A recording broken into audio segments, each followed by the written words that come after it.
नाजरीन, अमरीकी सदर के 20 नुकाती फार्मूले के बाद ये तस्वुर किया जा रहा था कि फलस्तीनियों की सुनी गई है, अब गजा के मासूमीन को अमदाद पहुंचाई जा सकेगी। लेकिन ट्रंप के 20 नुकाती फार्मूले और अमन मुआहिदे के अनाउंसमेंट के ऐलान के चंद ही घंटों के बाद नेतन्याहू ने एक जन्नाटेदार थप्पड़ रसीद कर दिया है, न सिर्फ अमरीकी सदर के मुंह पर बल्कि ये मुस्लिम ममालिक कुछ अहमक जो कि ये उम्मीद लगाए हुए थे कि अब गजा का मसला हल होने जा रहा है और उसके अंदर आप यूरोप को भी शामिल कर लीजिए, उन सबके गाल लाल कर दिए गए हैं। जहां पर ये अहमक सोच रहे थे कि अब मसला फलस्तीन हल होने वाला है, वहीं पर इजराइल ये तैयारी कर रहा है कि फलस्तीनियों को सजाए मौत दी जाए। एक खतरनाक किस्म का बिल तैयार कर लिया गया है। वो बिल कौन सा है आज की वीडियो में आपके सामने रखेंगे और आपको बताएंगे कि इस 20 नुकाती फार्मूला में से कौन से नुकात बहुत ही ज्यादा खतरनाक हैं जो कि कभी भी पाए तक मिल तक पहुंच ही नहीं सकते हैं, और अगर पहुंच गए तो फिर नेतन्याहू की गिरफ्तारी होगी, नेतन्याहू का तख्ता उलट दिया जाएगा। क्या होने जा रहा है, क्योंकि अब नेतन्याहू की अपनी सफों के अंदर से भी ये बगावत हो रही है कि नेतन्याहू ने ये मुआहिदा करके एक बहुत बड़ी सफारती नाकामी समेटी है और इससे नुकसान होगा। इजराइल को मजीद जंग जो है वो लड़नी पड़ेगी गजा के अंदर। आखिर ये चल क्या रहा है आज की वीडियो में आपके सामने रखेंगे और आपको बताएंगे कि गुज़श्ता रात जो इजराइल ने माफी मांगी है कतरी वज़ीर आज़म से, जब अमरीकी सदर ने बात करवाई इजराइल की तो फिर उसके नतीजे में उन्होंने माफी मांगी है। माफी क्यों मांगना पड़ी, इसके अंदर पाकिस्तान का क्या मुमकिन किरदार हो सकता है, इस पर भी बात करेंगे। लेकिन इन सब की तरफ बढ़ने से पहले हमारी आपसे दस्तबस्ता गुजारिश है कि इस चैनल को लाइक कीजिए, सब्सक्राइब कीजिए और बेल आइकन को लाजमी दबा दीजिए ताकि हर नई आने वाली वीडियो आप तक बर वक्त पहुंच सके। दोस्तों, 20 नुकाती फार्मूला जो कि पिछले हफ्ते से ही चल रहा है, जब ये पता लगा था कि टोनी ब्लेयर को हेड ऑफ द गवर्नमेंट बनाकर एक गजा के अंदर एक ट्रांजिशनल गवर्नमेंट का जो प्रोसेस है वो किया जाएगा और उसके बाद फिर पाकिस्तान की अफवाज भी वहां पर भेजी जाएंगी, ये फार्मूला आप सबको पता है। लेकिन गुज़श्ता रात अमरीकी सदर ने जब इसकी अनाउंसमेंट की है तो उसके चंद ही घंटों के बाद जो इजरायली प्राइम मिनिस्टर है नेतन्याहू, उन्होंने सहाफियों से गुफ्तगू की और उसके बाद उसको अपनी टेलीग्राम के ऊपर एक वीडियो की फॉर्म के अंदर जारी किया, जिसके अंदर उन्होंने वाज़ेह तौर पे बता दिया है कि ये जो अमरीकी सदर कह रहे हैं या फिर ये मुस्लिम ममालिक सोच रहे हैं, ऐसा कभी भी मुमकिन नहीं होने वाला है। नंबर 1 पे तो उन्होंने ये कह दिया कि कभी भी फलस्तीनी रियासत कायम नहीं होने जा रही है, और उसके बाद उन्होंने ये भी कह दिया कि जो गजा के इलाके हैं, फलस्तीन के इलाके हैं, वहां के ज्यादातर इलाकों के अंदर हमारी फोर्सेस मौजूद रहेंगी, आईडीएफ की मौजूदगी वहां पर मेक श्योर की जाएगी, अदरवाइज ये जो मुआहिदा है वो नहीं होगा। और उसके साथ ही जब उन्होंने ये कहा कि फलस्तीनी रियासत जो है वो कभी भी कायम नहीं होगी, सवाल उनसे सहाफी ने ये किया था कि फलस्तीनी रियासत को तस्लीम करेंगे आप लोग, क्या उस पर रजामंदी हो चुकी है? तो उसका जवाब देते हुए उन्होंने कहा कि बिल्कुल नहीं, मतलब एब्सोल्युटली नोट कह दिया। और उसके बाद कहा कि मुआहिदे के अंदर भी जो नुकात पेश किए गए हैं उसके अंदर भी कोई भी ऐसी बात लिखी नहीं हुई है कि फलस्तीनी मुआहिदा होगा। लेकिन यहाँ पर अगर आप लोग 19वां जो नुक्ता है वो देखें, 19वां पॉइंट देखें तो उसके अंदर वाज़ेह तौर पे लिखा हुआ है कि अगर ये तमाम तर जो गजा अथॉरिटी है, फलस्तीनियन अथॉरिटी है, वो कायम हो जाती है और ये आईएसएफ वहां पर एक्टिव हो जाती है तो फिर जो फलस्तीनी रियासत का मुद्दा है या उनका जो खुद इरादियत है वो कायम हो जाएगी और फलस्तीनी रियासत कायम हो जाएगी। तो ये एक ब्लंट लाई था, एक आप यूं कह लीजिए कि साफ झूठ था जो कि इजरायली प्राइम मिनिस्टर की जानिब से बोला गया है, और वो कभी भी इस सारे मुआहिदे को मानने पर रजामंद नहीं होगा। आल्दो उसने गुज़श्ता रात ये बात कहती है कि भाई मैं इस पर एग्री हूं, लेकिन उसने उसी मुआहिदे के अंदर मौजूद जो नुकात है वो पढ़े ही नहीं हुए थे। अगर पढ़े होते तो उसे पता होता कि इस सारे नुक्तों के अंदर, नुकात के अंदर जो फलस्तीनी रियासत है उसका जिक्र मौजूद है, जबकि वो कह रहा है कि इस सारे मुआहिदे के अंदर उसका जिक्र ही नहीं है। तो यहां से पता लगता है कि प्राइम मिनिस्टर जो है इजराइल के, वो कभी भी नहीं चाह रहे कि ये मुआहिदा हो जाए। जहां पर एक तरफ ये हो रहा है, वहीं पर एक बिल भी रिसेंटली तैयार कर दिया गया है जहां पर ये अनाउंसमेंट हो रही थी, मुस्लिम ममालिक खुश हो रहे थे कि पाकिस्तान की अफवाज वहां पर पहुंच जाएंगी, मुस्लिम ममालिक का कंट्रोल होने वाला है गजा के अंदर। वहीं पर इजरायली जो नेसेट है यानी कि उनकी पार्लियामेंट है, वहां पर एक कानून पेश किया गया, उसका मुसवदा पेश किया गया, बिल एक जो है वो पेश किया गया जो कि उनकी जो ज्यूइश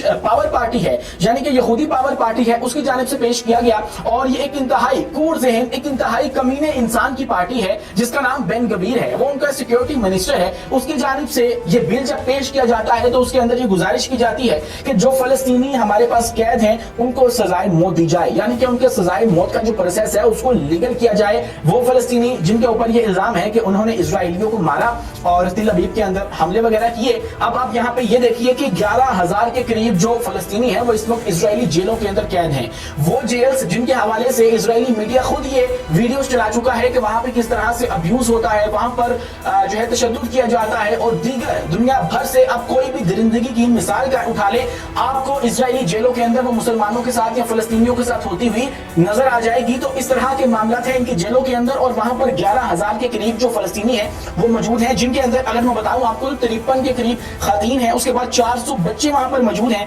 पता नहीं इनकी बच्चों के साथ क्या ऑब्सेशन है, बच्चों को मारकर इनको कौन सी तस्कीन हासिल होती है। और उसके बाद जो 3,577 हैं वो इंतजामी हिरासत के अंदर फलस्तीनी मौजूद हैं। उसके बाद 2600 जो है उससे ज्यादा जो है वो गजा के जिनके ऊपर इल्जाम है कि उसके जंगजू बने हुए थे उनको हिरासत में इन्होंने लिया हुआ, और अब ये चाह रहे हैं कि इन सब के सब को जो है वो हम लोग सजाए मौत दे दें, और इसके लिए बिल पेश कर दिया गया है। और वो बिल पेश किया गया बेन गवीर की जानिब से, और उस बिल के अंदर देखिए कि जो इजरायली प्राइम मिनिस्टर नेतन्याहू का एक कोऑर्डिनेटर है उसने कहा भी कि भाई अभी ये मौजू वक्त नहीं है, अभी एक तो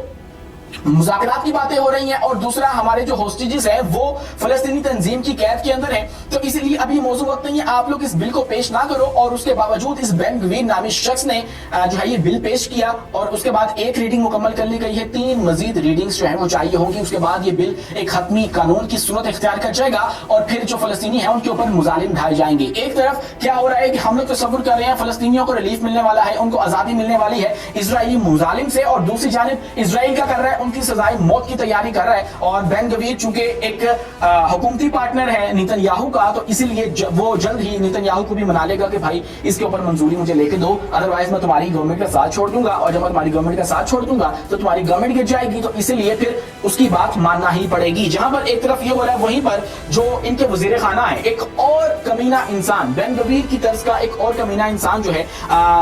बेजाजिल स्मोट्रिक जिसका नाम है, उसने ये कहा कि ये एक सफारती नाकामी है नेतन्याहू की, कि वो मुआहिदे को मानकर आ गया है। और उसके बाद उसने कहा कि हमारे बच्चों को मजीद मुश्किलात का सामना करना पड़ेगा, इजरायली जो अफवाज हैं वो दोबारा गजा के अंदर जाकर लड़ेंगी, तो उनके अपने लोग इस वक्त जो है वो रजामंद नहीं हो रहे हैं। और उसके बाद जो है वो अगर इनकी बात नहीं मानी जाती तो नेतन्याहू का तख्ता कुछ यूं भी उल्टा जाएगा। लेकिन अगर एक मिनट के लिए हम तसव्वुर कर लें कि ये तमाम तर मुआहिदा अप्रूव हो चुका है, इस पर अमल दरामद हो चुका है, और मसला फलस्तीन जो है वो अपने जो है वो मामले को पहुंच चुका है, और 2 रियासती हल वहां पे हो गया है, एक मिनट के लिए तसव्वुर कर लें, तो उसके बाद क्या होगा? उसके बाद ये होगा, चूंकि इजरायली प्राइम मिनिस्टर, हमने आपको रिसेंट वीडियोस में बताया था कि उनके ऊपर मुतअद्दिद मुकदमात चल रहे हैं, बदउनवानी के, करप्शन के, रिश्वतखोरी के, ये तमाम तर मुकदमात उसके ऊपर इस वक्त चल रहे हैं, जिनसे बचने के लिए वो इस वक्त जंग को तबालत का शिकार करवा रहा है। वो जंग को खत्म ही नहीं होने दे रहा। जब भी मुज़ाकरात होने लगते हैं तो वो कुछ ना कुछ ऐसा कर देता है जिससे मुज़ाकरात सबूताज हो जाते हैं, और इल्जाम लगाते हैं दूसरों के ऊपर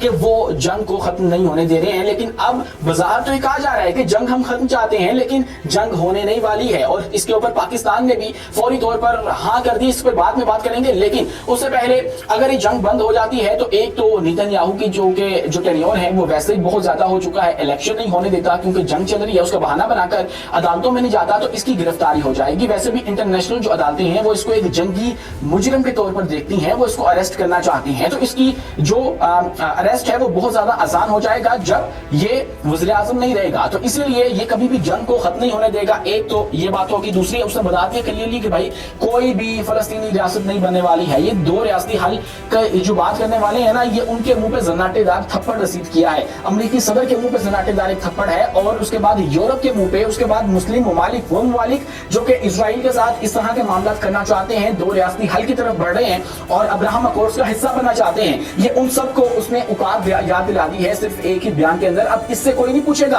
कि भाई आप लोग जो है ये सारे मामलों को सबूताज कर रहे हो, तो इसका क्या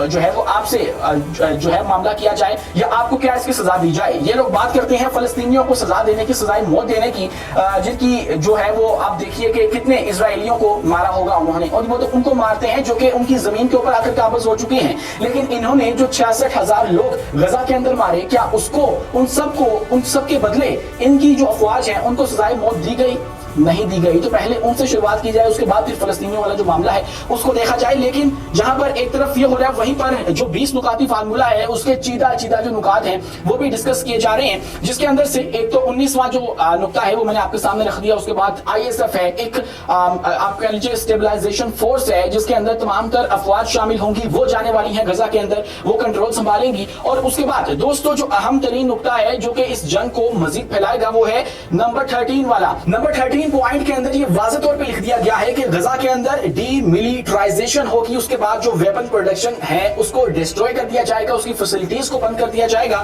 اس کے بعد جو ٹنلز بنائی گئی ہیں ان کو ڈسٹروائے کر دیا جائے گا، جو پلیس ہے ویپنز ہیں ان کی کوئی جگہ نہیں دی جائے گی، مطلب ان کو بیونڈ بارڈرز جو ہے دھکیل دیا جائے گا، ٹوٹلی وہاں سے اسلحے کو ختم کر دیا جائے گا، یعنی کہ مزاحمت کو مکمل طور پر دبا دیا جائے گا۔ اور اس کے اوپر وہ مسلم ممالک کو رضامند کر رہے ہیں کہ آپ لوگ ایسا کرو، تو اس کا مطلب یہ ہے کہ اس کے ہمسائے کے اندر ایک وہ ملک جو کہ انٹرنیشنلی ریکگنائزڈ دہشت گرد ہے اور اس کے مقابلے میں مزاحمت کرنے والے جو ہیں، آپ نے مزاحمت کاروں سے اسلحہ چھین لیا، ان سے مزاحمت کے تمام تر ٹولز چھین لیے، لیکن اس سے آپ نے کچھ بھی نہیں چھینا، وہ اسی طرح سے اپنے بنکرز رکھے گا، اسی طرح سے جو کیمیکل ویپنز ہیں وہ وہاں پر استعمال کرنے کی صلاحیت رکھے گا، لیکن آپ نے دوسری جانب سے تمام تر جو اسلحہ ہے وہ چھین لیا ہے۔ تو ایسے میں پھر کیا ہوگا؟ پھر دوبارہ سے خون ریزی جب بھی اسرائیل کرنا چاہے گا وہاں پہ کر سکتا ہے، اس کو صرف بہانا چاہیے ہوتا ہے، پہلے بھی کوئی سولڈ ریزن نہیں ہے، ابھی تک 2 سال ہو چکے ہیں جنگ کو اور ابھی تک ان کے پاس کوئی ایسا سولڈ ایویڈنس نہیں ہے جس کے تحت وہ اس جنگ کو جاری رکھ سکے، تو اسی لیے اب یہ تمام تر معاملات جو ہیں وہ کیے جا رہے ہیں اور یہ کبھی بھی پایہ تکمیل تک پہنچا ہوا نظر نہیں آ رہا۔ آل دو پاکستان نے بھی اس کو ایکسپٹ کر لیا ہے، اب اس کے اوپر آپ لوگ اعتراض کر سکتے ہیں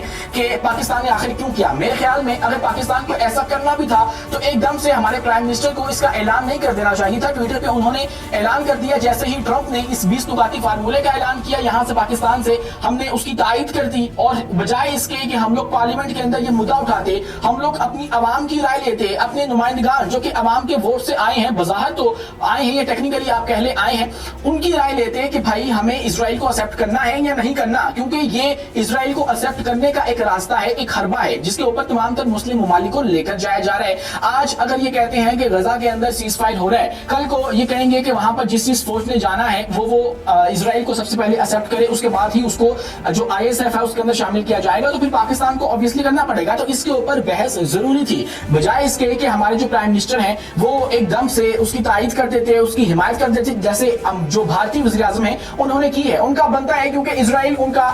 دوست ہے، ان کا حوالی ہے، لیکن امریکہ کے ساتھ ان کے تعلقات جو ہیں اس کو بہتر کرنے کے لیے بھی ان کے لیے ضروری تھا، لیکن پاکستان کو ایسا نہیں کرنا چاہیے تھا۔ آپ نے ایک دم سے نہ کوئی بحث کی، نہ کسی سے رائے لی، ایک دم سے آپ نے جا کر کہہ دیا کہ ہم لوگ اس پر ایگری کرتے ہیں، اور اس سے پہلے جو اعتماد میں لیا کیا تھا پاکستان کو شاید یہ اس کا ہی شاخسانہ تھا، اور اس کے اوپر پھر جو امریکی صدر ہیں انہوں نے کہا بھی کہ فیلڈ مارشل عاصم منیر اور شہباز شریف جو ہیں وہ شروع سے ہمارے ساتھ ہیں، اور اسی لیے شاید وہ ان کی جو تعریفیں ہیں اس کے پل باندھ کر نہیں تھک رہا تھا، کیونکہ اس کو کام تھا، اس نے کام لینا تھا ان تمام تر عرب ریاستوں سے۔ اور اب کیا ہوا ہے؟ اب قطر جس کے اوپر اسرائیل نے حملہ کیا اس کو بھی اس نے آن بورڈ کر لیا۔ کل رات جب نیتن یاہو ٹرمپ سے ملنے گئے تو اس کے بعد اس نے قطری وزیر اعظم کو کال ملا دی، اور کال ملانے کے بعد جو نیتن یاہو ہے اس کی بات کروا دی، پھر وہ آپس میں دوبارہ سے شیر و شکر ہو گئے۔ وہ قطر جس کے حوالے سے ہم لوگ کہہ رہے ہیں کہ وہ پاکستان کے ساتھ دفاعی معاہدہ کرنے جا رہا ہے، اب اس نے دوبارہ سے جا کر اسرائیل کے ساتھ ایک طرح سے ہاتھ ملا لیے ہیں، اس کو معاف کر دیا ہے، اور اسرائیل نے اس سے معافی مانگی۔ اور کیوں مانگی؟ اس کی وجہ ہے ایک تو یہ کہ عرب ممالک میں سے جو بڑی بڑی فورسز ہیں اس میں سے قطر ایک ہے، اور قطر جو ہے وہ اسرائیل کو ہمیشہ سے سپورٹ کرتا ہے، اور اس کی مجبوری بھی ہے، اس خطے میں پاس ہے، اور اس کے بعد امریکہ کا اس کے اندر انفلوئنس بھی ہے۔ تو اس ایسے میں پھر جو ہونا تھا وہ تو ہو چکا، تو پھر اسرائیل نے سوچا کہ اب کہیں ایسا ہو ہی نہ جائے جس کا خدشہ پاکستان کی جانب سے ظاہر کیا جا رہا ہے، پاکستان یہ بتا رہا ہے کہ قطر پاک سعودی دفاعی معاہدے کا حصہ بننے جا رہا ہے، تو اس سے پہلے اس کو دوبارہ سے اپنے گروپ میں لے لو، اپنے بلاک میں لے لو، ادروائز یہ ادھر چلا گیا تو پھر ہمارے لیے مزید مشکلات پیدا ہو جائیں گی۔ تو یہ پاک سعودی معاہدے کا ایک اور شاخسانہ تھا، اس کا خوف تھا، جس کے تحت اسرائیل نے اس سے معافی بھی مانگی ہے اور قطری وزیر اعظم کو کہا ہے کہ آئندہ جو ہے وہ ہم لوگ ایسا نہیں کریں گے، اور اس کے بعد اپنے جو شکایات ہیں، اپنے جو ان کے تحفظات تھے وہ بھی قطر کے سامنے رکھ دیے ہیں، اور وہ دوبارہ سے شیر و شکر ہو چکے ہیں۔ غزہ کا معاملہ دھرا کا دھرا رہ جائے گا، اب اس کے اوپر فلسطینی تنظیم کا جو رد عمل آتا ہے وہ تو obviously یہی کہیں گے کہ بھائی آپ لوگ پوری دنیا کو ملا کر یہ کہہ رہے ہو کہ ہمیں کرش کر دیا جائے، ہمیں یہاں سے بھگا دیا جائے، اور دوسری جانب آپ لوگ کہہ رہے ہو کہ اسرائیلی جو فورسز ہیں وہ یہاں سے تب نکلیں گی جب یہاں پہ اسلامی فورسز آ جائیں گی، اور ہمیں آپ لوگ کہہ رہے ہیں کہ فوری طور پہ نکل جاؤ، تو ایسا تو ہے ممکن نہیں ہونے والا، تو اسی لیے یہ معاہدہ جو ہے وہ کھٹائی میں پڑتا ہوا نظر آ رہا ہے۔ آج کے لیے اتنا ہی، اپنے میزبان امیس منیر کو دیجیے اجازت، ملتے ہیں اگلی ویڈیو میں کسی نئی معلومات کے ساتھ۔ شکریہ، اللہ حافظ۔